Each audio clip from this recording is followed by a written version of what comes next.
Sur la ferme, on compte environ 250 hectares de culture, 44 hectares de pâture situés aux alentours, là, sur le secteur de Domar. Nous avons aussi un troupeau de blondes d'Aquitaine pour la viande, avec engraissement des mâles aussi.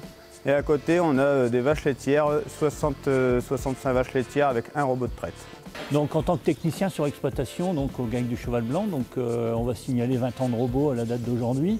Les leviers qu'on travaille depuis l'installation, on va dire, du robot, c'est la productivité par vache, la maîtrise du sanitaire, le taux de renouvellement et en parallèle aussi minimiser le taux de réforme sur l'exploitation. C'est vraiment les leviers qui sont travaillés depuis que je suis l'exploitation. Sur l'exploitation, on compte 600 000 litres de quota laitier.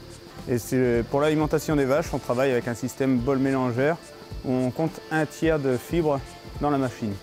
L'alimentation des vaches après est composée de maïs et le reste est donné sur le robot en lui-même. En ce qui concerne les élèves, elles sont alimentées principalement d'ensilage, donc ensilage de luzerne, raie gras.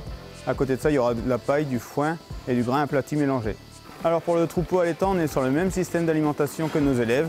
Et à côté de ça, on a tout ce qui est taurillon et engraissement. Le travail qui est fait sur l'exploitation au niveau de la ration vache laitière, c'est de travailler avec des fourrages de qualité. Et on voit tout de suite les variations de production en fonction des fourrages à loge. Donc on est sur une ration semi-complète, on essaye d'ajuster ça, mais la qualité de la ration de base est déterminante pour la productivité. On a été sollicité par ISEO pour voir un peu le cap de ZER sur la ferme. On s'est penché là-dessus, à 3 associés, on s'est dit pourquoi pas y réfléchir et savoir à l'instant d'une année comment se situe notre ferme niveau carbone. Sur l'exploitation, il y a 2 troupeaux.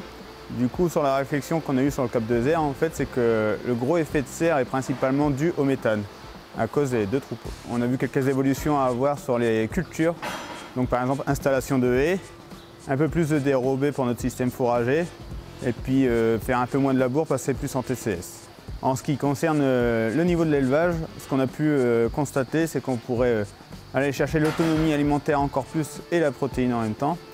Ainsi diminuer l'âge au vélage pour les plus jeunes et améliorer le taux de renouvellement des plus vieilles. Donc le bilan du cap de ZER nous a permis de valider les leviers techniques et économiques travaillés depuis plusieurs années sur l'exploitation. Ces leviers-là sont les mêmes pour l'amélioration du bilan carbone sur l'exploitation. Donc le cap de ZER sur l'exploitation nous a apporté plutôt des résultats satisfaisants. Cependant, il reste encore quelques leviers qu'on peut améliorer et optimiser.